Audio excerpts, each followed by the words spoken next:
novedoso método anticonceptivo que se coloca debajo de la piel y que tiene un efecto más prolongado al de los anticonceptivos tradicionales, formará parte de un plan piloto del Ministerio de Salud para evitar el segundo embarazo en madres adolescentes.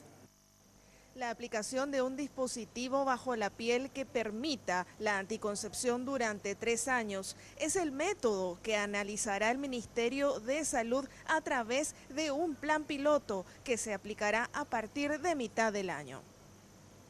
Son unos dispositivos que se introducen debajo de la piel y liberan hormonas que no son estrógenos y liberan esto aproximadamente, son de liberación lenta y tienen un uso de aproximadamente 3 a 4 años.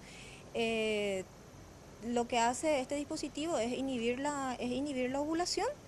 Y al ser retirado, ya sea porque la mujer desea volver a tener un hijo o porque ya venció el método que dura más o menos 3 a 4 años y quiere intercambiarlo, se retira de manera muy sencilla. Este método, que de momento está disponible solamente en el sector privado, será aplicado sobre todo para evitar segundos embarazos en adolescentes. Se eligieron estos departamentos, uno porque varios de ellos están dentro de lo que es la movilización de disminución de muertes maternas y neonatales. Tenemos un número de embarazos adolescentes también en esa región que son importantes y lo que pretendemos también, sobre todo en la población adolescente, con estos métodos que son sumamente eficaces, no interfieren con la usuaria. ¿En qué sentido no interfieren con la usuaria? De que se aplica y 3 años la usuaria se olvida de que tiene un método, no depende de que se acuerde de tomar su pastilla, de que se acuerde de aplicarse su inyectable, por ello es la alta efectividad del método.